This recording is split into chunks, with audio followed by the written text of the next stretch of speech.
के लिए।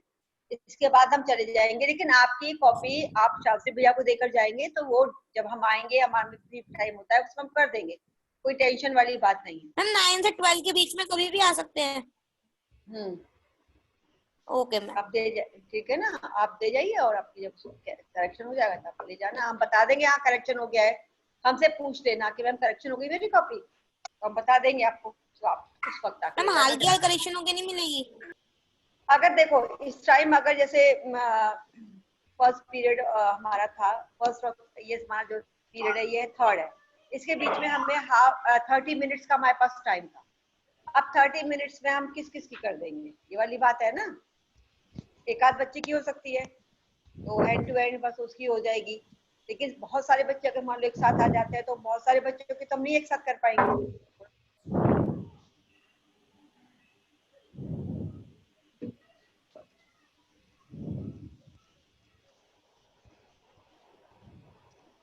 कल का कैदी और कोकिला, जहां तक पढ़ाया था वहां तक कोई कंफ्यूजन हो तो पूछ लो। जहां तक पढ़ाया था वहां तक कोई कंफ्यूजन हो तो पूछ लीजिए। मैम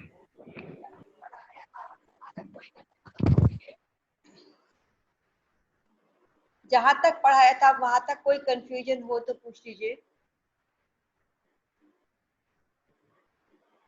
हैंड रेज करके पूछ लीजिए, हमने ऑल म्यूट कर दिया है क्योंकि बच्चे बदतमीजी करने से बाज नहीं आते हैं, बाज नहीं आते। ये बॉयज होंगे जो इस तरह की हरकतें करते हैं, गर्ल्स ऐसा नहीं करती हैं, लेकिन बॉयज से आप कितना भी समझा लो उन्हें समझ में नहीं आती है। वाहियात हरकतें करने से वो बाज नहीं आएंगे, इसलिए हमने सबको ऑल म्यूट कर दिया है। अब जिसको भी क्वेश्चन करना है वो हैंड रेज करके करेगा। चलिए हम स्टार्ट करते हैं। कहाँ तक हो गई थी मुस्कान, हैंड रेज करो। मुस्कान रेज योर हैंड। हाँ मुस्कान, कहाँ तक हो गया था? मैम कल हमने ये कहाँ तक? यहाँ तक हो गया था, क्या देख ना सकती जंजीरों का गहना, ये वाला आप पढ़ा ही रहे थे। अच्छा चलो, ओके म्यूट योरसेल्फ मुस्कान। तो यहाँ पर आपने इतना समझ लिया कि यहाँ जो वार्तालाप जो संवाद हो रहा है वो कैदी और कोकिला के बीच में हो रहा है। कैदी वो है जो अपनी मातृभूमि के लिए, मातृभूमि को आजाद कराने के लिए लड़ाई लड़ रहा है, और उसके कारण उसे काला पानी की सजा सुनाई गई है, और काला पानी की सजा में वहां पर उसकी वेदना को, उसको पीड़ा को सुनने वाला कोई नहीं है, इसलिए वो रात में बोलने वाली कोयल को के माध्यम से अपनी पीड़ा को व्यक्त कर रहा है। ठीक है ना, इतना तो समझ में आपको आ गया होगा। अगर यहाँ तक कोई कंफ्यूजन है तो आप हैंड रेज करके हमसे पूछ सकते हैं, नहीं तो हम आगे चलते हैं। क्या देख नहीं सकती जंजीरों का गहना, हथकड़ी क्यों या ब्रिटिश राज का गहना, कोल्हू की चर्रक चूं जीवन की तान, गिट्टी पर उंगलियों ने लिखे गान, मोट मोट हूँ मोट खींचता लगा पेट पर जुआ, खाली करता हूँ ब्रिटिश अकड़ का कुआ, दिन में करुणा क्यों जगे रुलाने वाली, इसलिए रात में गजब ढा रही आली, इस शांत समय में अंधकार को भेद, रो रही क्यों हूँ कोकिल बोलो तो, चुपचाप मधुर विद्रोह बीज का चुपचाप मधुर विद्रोह बीज इस भांत बो रही क्यों हूँ कोकिल बोलो तो। यहाँ पर जो कैदी है, ये आप सभी लोग जानते हैं, आपने फिल्मों में देखा होगा कि कैदियों को बड़ी बड़ी काली काली जंजीरों से जकड़ दिया जाता है, और ये इस कारण से होता है ताकि वो कैदी कोई गलत हरकत ना कर पाए, भागने का प्रयास ना कर पाए, और कोई ऐसी हरकत को ना कर पाए, इसलिए उसे जंजीरों से बांध दिया जाता है ना। और यहाँ भी जो कैदी है, इस कैदी को भी जंजीरों में जकड़ दिया गया है, लेकिन ये जंजीरें उसे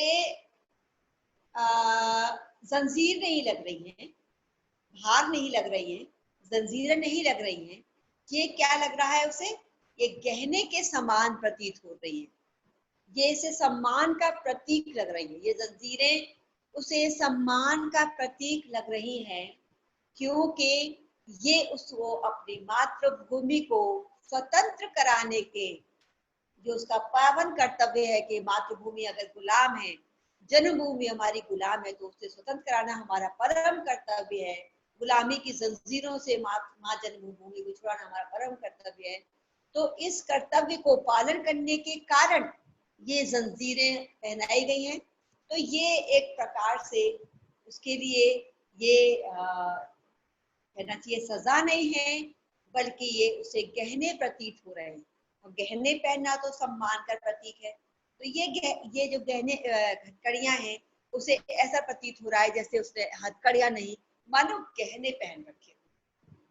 तो हथकड़ियां क्यों? ये है ब्रिटिश राज का कहना, ये हथकड़ियां नहीं है, बल्कि ब्रिटिश सरकार ने हमें गहने दिए पहनने के लिए। आपको समझ में आ रहा होगा भाव, कितना सुंदर भाव है, कितना सुंदर अद्भुत भाव है उस कैदी का, कि वो उसे यातना नहीं लग रही है, उसे इतनी गंभीर पीड़ाएं दी जा रही हैं, यातनाएं दी जा रही हैं, तो उसे कुछ पीड़ा नहीं है, लेकिन उसे ऐसा प्रतीत हो रहा है मानो ब्रिटिश राज ने उन्हें गहने स्वरूप में ये हथकड़ियां प्रदान की हैं। कोलू का चर्रक चूर जीवन की तार। यहाँ पर कवि कह रहा है, जो कवियों यहाँ पर जो कैदियों को जो सजा दी जाती है वो बड़ी कठिन सजाएं होती हैं, बहुत कठिन, मतलब ताकि वो दम तोड़ दें, ताकि वो जो काम वो कर रहे हैं वो काम करना छोड़ दें। इतनी कठोर सजाएं दी जाती हैं, जैसे भरी सर्दियों में, बहुत गंभीर सर्दी है बहुत, और ऐसी सर्दियों में नग्न करके उन्हें बर्फ की सिल्लियों पर लिटाया जाना, उनके नेल्स खींच लेना और उनको सड़ा गला खाना देना, ताकि जो वो काम कर रहे हैं वो काम वो छोड़ दें, इतना परेशान हो जाए कि वो तौबा कर ले कि भाई अब ये काम हम नहीं करेंगे। इसलिए गंभीर यातनाएं जेलों में दी जाती। उन यातनाओं में एक क्या था कि आप लोगों को नहीं देखा होगा, लेकिन पहले के समय में जब ट्यूबवेल और नल नहीं हुआ करते थे, जब विज्ञान इतना तकनीक इतना आगे नहीं थी, तब बैलों के माध्यम से एक चरक बनाया जाता था और उसमें बैल जोते जाते थे और वो कुएं में से पानी निकालने का काम करते थे। ऐसी बाल्टियां टाइप की लगी होती थी, गोल गोल गोल गोल, और बैल खींचते दूर जाते थे तो वो बाल्टियां ऊपर आती थी और वो पानी को नाली में पलट दिया जाता था। इस तरीके से खेतों की सिंचाई हुआ करती है ना। तो इस तरह से खेतों की सिंचाई पहले उन्हें बोलते थे कोलू या चर्रक चूर। वो कोलू उस वक्त इस जो मशीन हुआ करती थी इसे कोलू बोला जाता था। तो इसे दो प्रकार से काम में लाया जाता था कोलू को, एक तो पानी निकालने के लिए और एक सरसों का तेल निकालने के लिए। और इसको चलाने के लिए बहुत मेहनत लगती थी, इसलिए इसमें बैलों को जोता जाता था। लेकिन जेलों में बैलों के स्थान पर कैदियों को जोता जा रहा है, यानी कि यहाँ पर बैल नहीं है बल्कि कैदियों को जोता जाता है और उन्हें पानी खींचा जाता है उनके माध्यम से। तो वो कह रहा है, कैदी कह रहा है कि कोलू की चर्रक चूर, यानी कि जो जिस कोलू में हमें जोता गया है बैलों के स्थान पर, उसमें जो चर्रक चू की जो आवाज आ रही है, चर्र चर्र चू चू की जो आवाज आ रही है, वो मानो हमारे जीवन का मधुर संगीत है। वो जो चर्रक चर और चूचू की जो आवाज कोलू में से निकल रही है हमारे कारण, हमारे चलने के कारण, वो आवाज नहीं है बल्कि वो हमारे जीवन का मधुर संगीत है। और क्या कहता है, गिट्टियों पर उंगलियों ने लिखे काम, यानी कि आपने देखा होगा फिल्मों में कि कैदियों से गिट्टियां फुड़वाई जाती है, बड़े बड़े पहाड़ तोड़कर, डायनामाइट से पहाड़ तोड़े जाते हैं, उसके बाद और रोड बनाई जाती है तो गिट्टियां फुड़वाई जाती है, ये सजा के तौर पर करवाया जाता है। तो गिट्टियां फोड़ते वक्त हाथ भी घायल हो जाते हैं कई दफा, और हाथों से लहू निकल पड़ता है, और वो लहू जब गिट्टियों में लगता है तो वो कहता है कि हमने अपने लहू से गिट्टियों पर जीवन के गान लिखे, यानी कि स्वतंत्रता के गीत हमने लिखे हैं। जो लहू गिट्टियों में लग रहा है वो उनको कह रहा है कि गिट्टियों पर हमने गिट्टियां नहीं फोड़ी हैं बल्कि स्वतंत्रता के गीत हमने इन गिट्टियों पर लिखे हैं।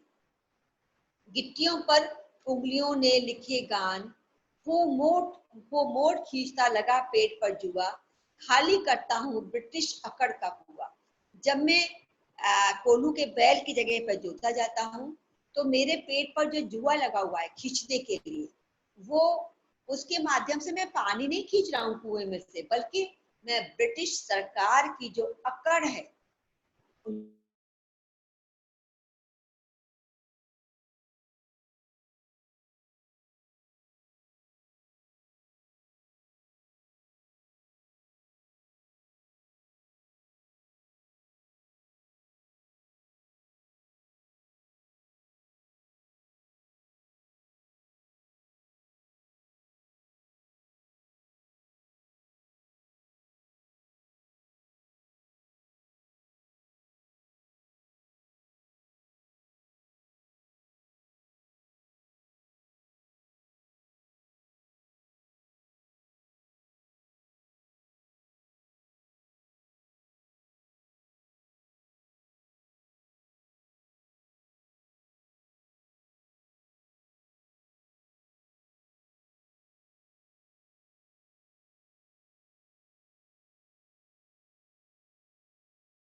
हाँ बच्चों, कुछ समय के लिए क्लास अपने आप ही डिस्कनेक्ट हो गई थी ड्यू टू नेटवर्क इशू।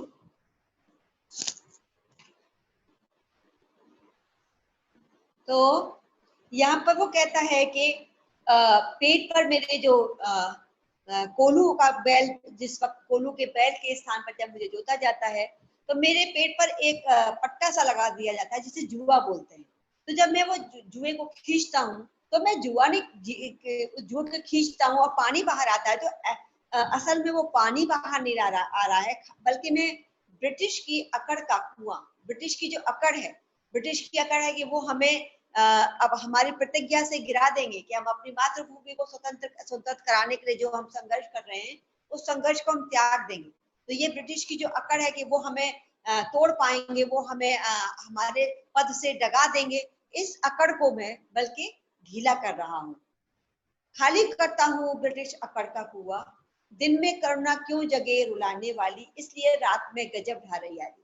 तो वो कहता है दिन में अगर तू बोलेगी, कोयल से कहता है कि यदि तू दिन में बोलती है तो शायद तेरी करुण आवाज सुनकर तेरी करुण आवाज, तेरी आवाज में जो पीड़ा है उसे सुनकर शायद मुझे रोना आ जाए, शायद मैं थोड़ा कमजोर पड़ जाऊं, इसी कारण शायद तू रात में बोलती है, क्योंकि रात में मुझे देखने वाला, मुझे सुनने वाला यहाँ पर कोई नहीं है, इसीलिए शायद तू रात में बोलती है। दिन में करुणा क्यों जगे रुलाने वाली, इसलिए रात में गजब ढा रही आली, इसीलिए तू रात में गजब ढाने वाली आवाज में, पीड़ादायक करुणा से भरपूर आवाज में, शायद इसीलिए तू रात में बोलती है, क्योंकि अगर तू दिन में बोलेगी तो शायद तेरी करुण आवाज से शायद हमको कुछ कमजोर पड़ जाएं, इसलिए तू दिन में नहीं बोलती, इसलिए तू रात में बोलती है, क्योंकि रात में हमारे पास कोई नहीं है, हमें देखने वाला कोई नहीं है, हमें सुनने वाला कोई नहीं है,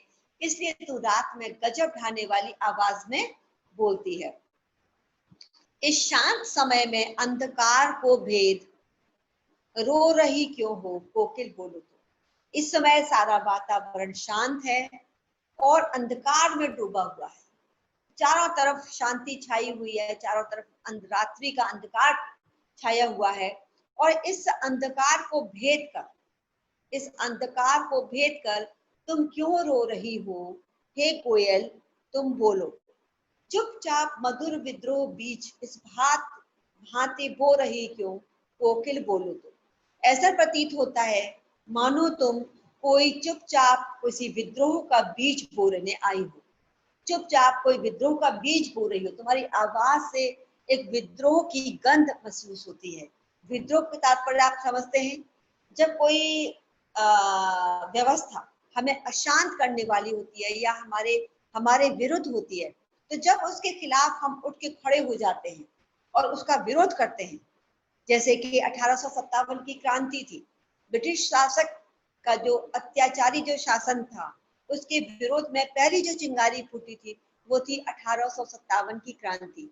वो हमारा पहला विद्रोह था और वहां से ही देश को स्वतंत्र कराने की यात्रा आरंभ हुई थी, वहां से ही स्वतंत्र हुई थी। तो स्वतंत्र कराने के लिए यात्रा आरंभ की थी स्वतंत्रता सेनानियों ने। तो वो एक प्रकार से पहला विद्रोह था, जो मौजूदा जो हालात थे उसके प्रति असंतोष को व्यक्त किया गया था देशवासियों ने अपने सभी, और ये विद्रोह पूरे हिंदुस्तान में जगह जगह फैल गया था। तो किसी व्यवस्था के खिलाफ जब हम उठ खड़े होते हैं तो उसे हम विद्रोह कहते हैं। आप ये जानते हैं, से आपने हिस्ट्री में इससे पढ़ा है। तो यहाँ पर जो कोयल बोल रही है, कोयल के बोलने में जो एक करुणा है, तो लेखक को जो कैदी है उसे ऐसा प्रतीत होता है मानो ये कोई विद्रोह का बीज बोने के लिए आई हो, कोई संदेश लाई हो कि देश में एक बड़ा विद्रोह होने जा रहा है।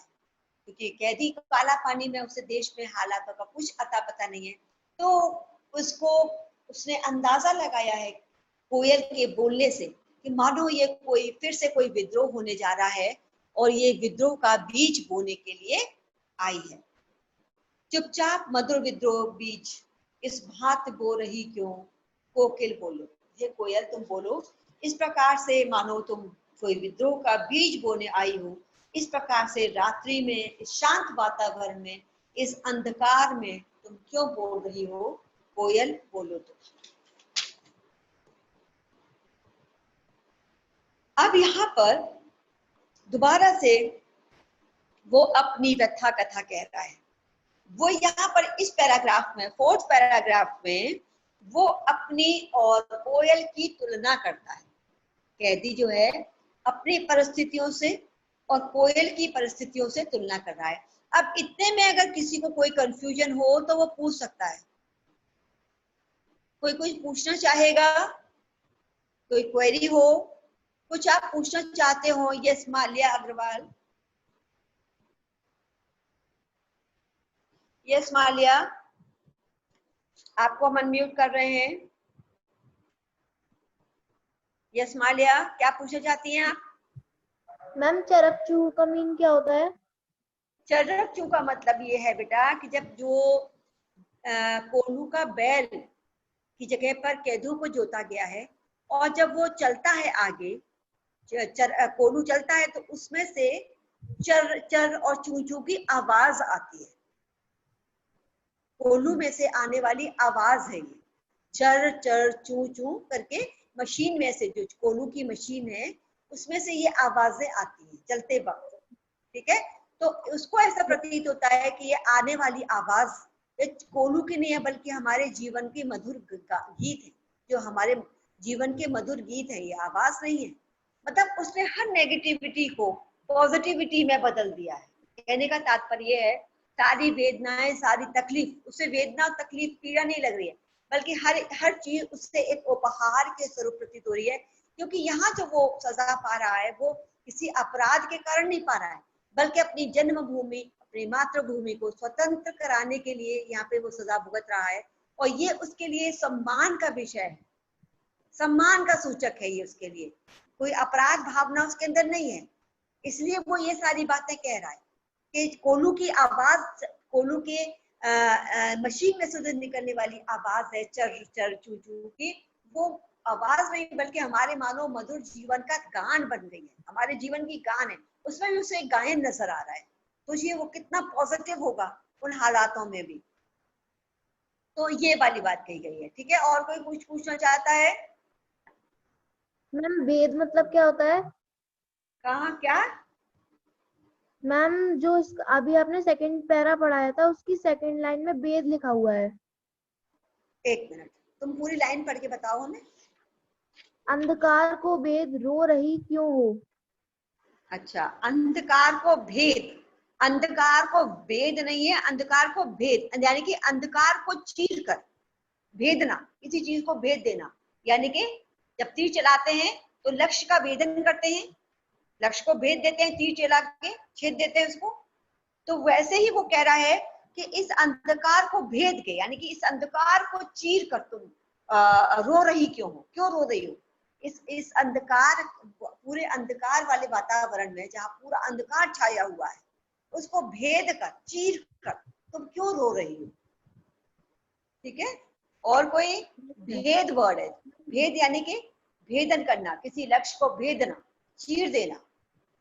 और कोई कुछ पूछना चाहता है? Thank you ma'am. और कोई वर्ड जो आपको? राशि गोयल, यस राशि गोयल, हाँ बोलो राशि गोयल। राशि आप अनम्यूट हैं, बताइए। राशि गोयल अपना सवाल करिए, आप अनम्यूट हैं।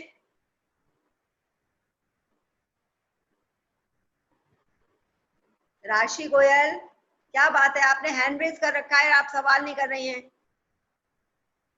चलिए आगे चढ़ पड़ते हैं। और इतना समझ में आ गया है आप लोगों को, आगे बढ़े। इतना समझ में आ गया है ना सभी को? चलिए, यदि कुछ चीज समझ में नहीं आई है तो हैंड रेज करके आप पूछ सकते हैं।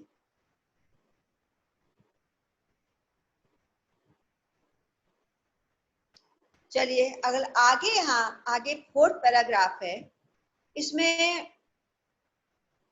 जो कवि है वो अपनी और कोयल की तुलना करता है, अपनी और कोयल की तुलना करता है, तुलना करते हुए कहता है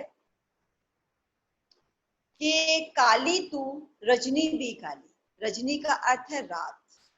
रजनी किसे कहते हैं आप सभी जानते हैं, रात का पर्यायवाची है रजनी।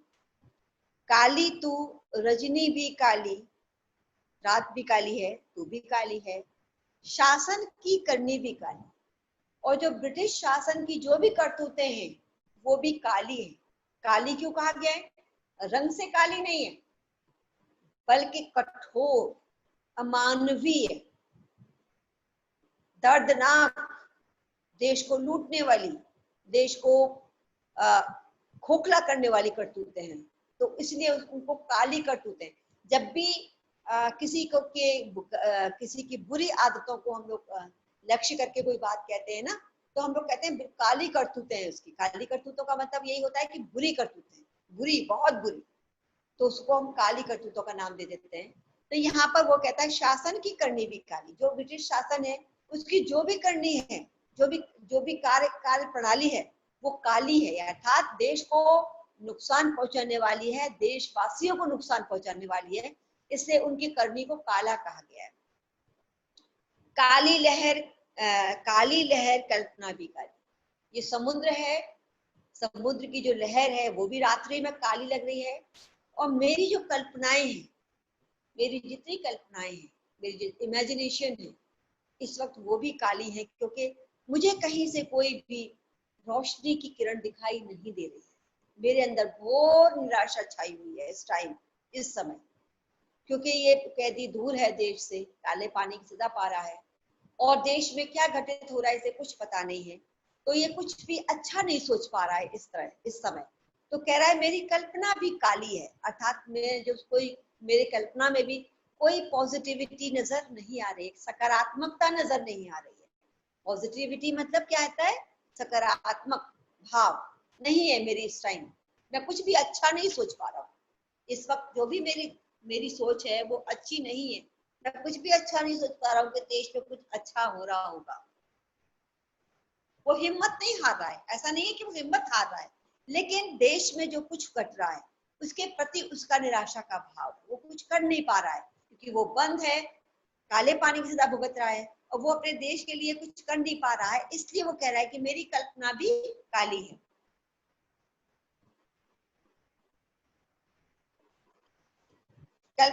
मेरी काल कोठरी काली, और जिस कोठरी में मैं बंद हूँ, जिस कोठरी में मैं बंद हूँ वो भी काली है, वो भी काली है। टोपी काली, कमली काली, जिस टोपी को मैंने धारण कर रखा है वो भी काली है, और जो कंबल मुझे दिया गया है ओढ़ने के लिए वह भी काला है। सब कुछ काला है। मेरी लौह श्रृंखला काली, जिन जंजीरों में जकड़ा गया हूं मैं, जो जंजीरें मुझे पहनाई गई हैं वे भी काली हैं।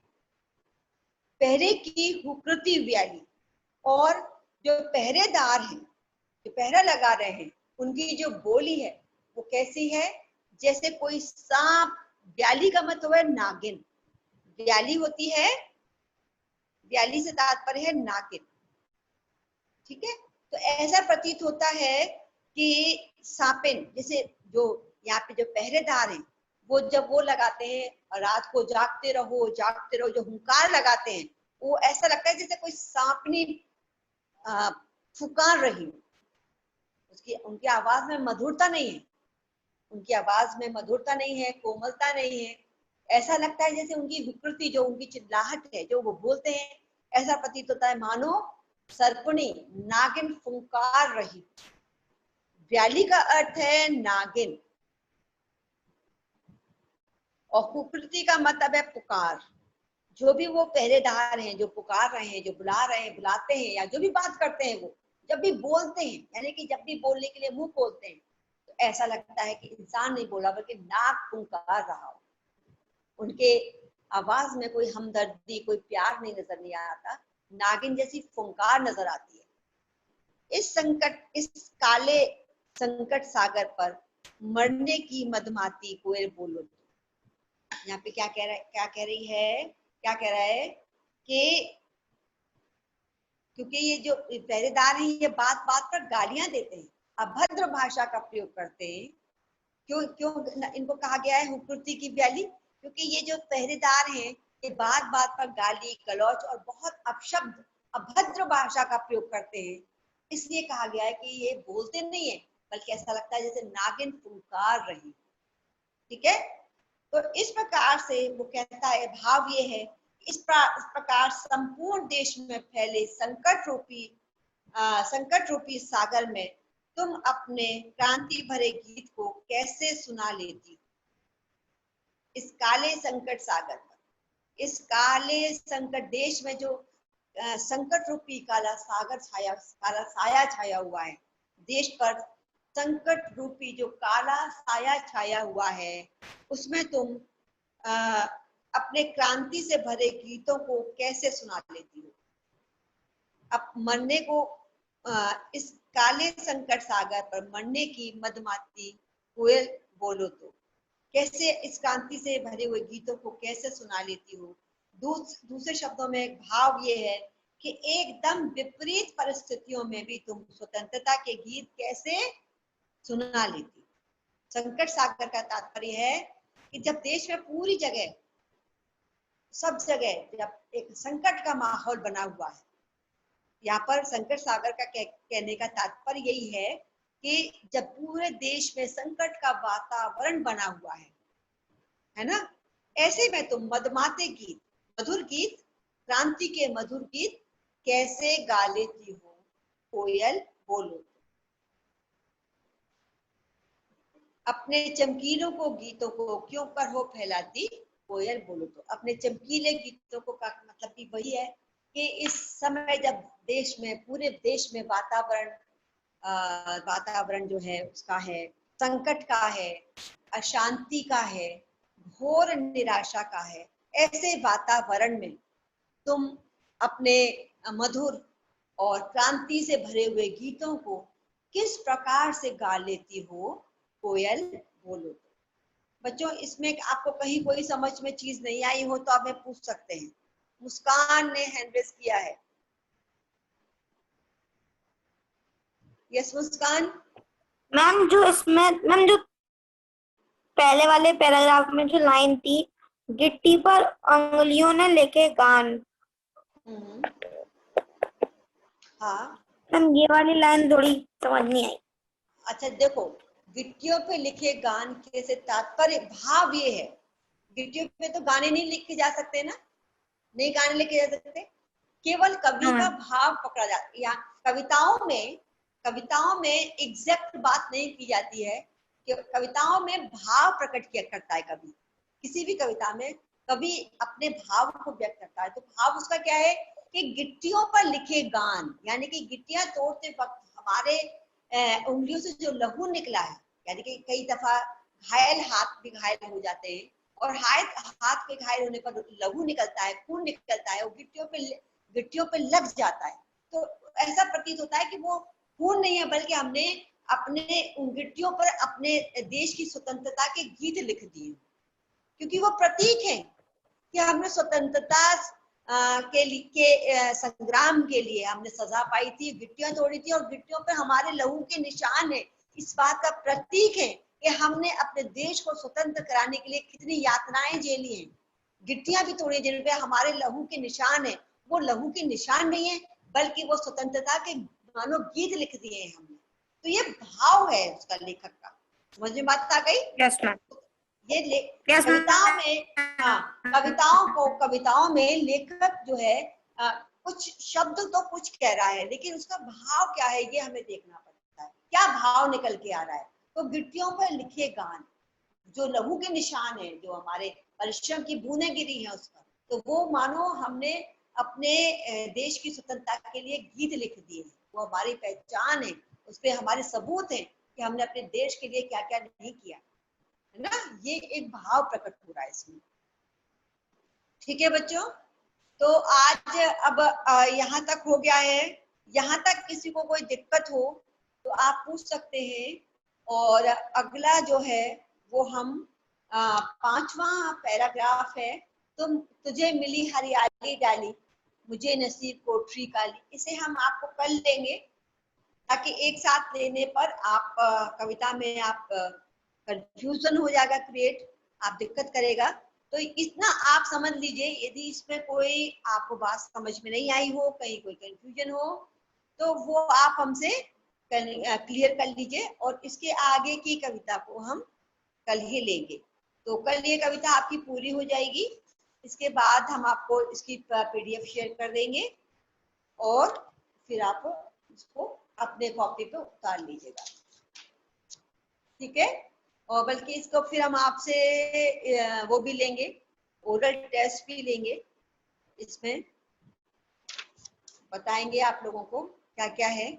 ओरल टेस्ट जैसे पहले लेते आए हैं वैसे ओरल टेस्ट भी लेंगे। ठीक है बच्चों, तो आज यहीं पर अंत करते हैं, टाइम हो रहा है, और क्योंकि नया पैराग्राफ शुरू करने में वो खत्म नहीं हो पाएगा, वो अधूरा रह जाएगा, और फिर एक कविता है, बहुत लंबी कविता है, और इसको धीरे धीरे ही कविताओं में को आगे धीरे धीरे बढ़ाना चाहिए, क्योंकि भाव समझने में बच्चों को थोड़ा दिक्कत आती है। कविता का भाव, स्टोरी तो आप लोग पढ़ लेते हैं, स्टोरी समझ में आ जाती है, हम लोग स्टोरी को व्यक्त कर देते हैं, लेकिन कविता में कहता कवि शब्द कुछ है और भाव कुछ और निकलता है, तो उसको थोड़ा समझने में आप लोगों को धीरे धीरे समझेंगे तो समझ में आपको इजीली आ जाएगा। जल्दी करने की कोई जरूरत नहीं है, बहुत टाइम है हमारे पास। ठीक है बच्चों, तो आज हम अब यही एंड करते हैं, कल मिलते हैं आप सभी से, और उम्मीद करते हैं कि आप सभी ने दे दिया होगा अपना वाइवा। यदि किसी का वाइवा रह गया है तो आपसे हम कल बात करते हैं।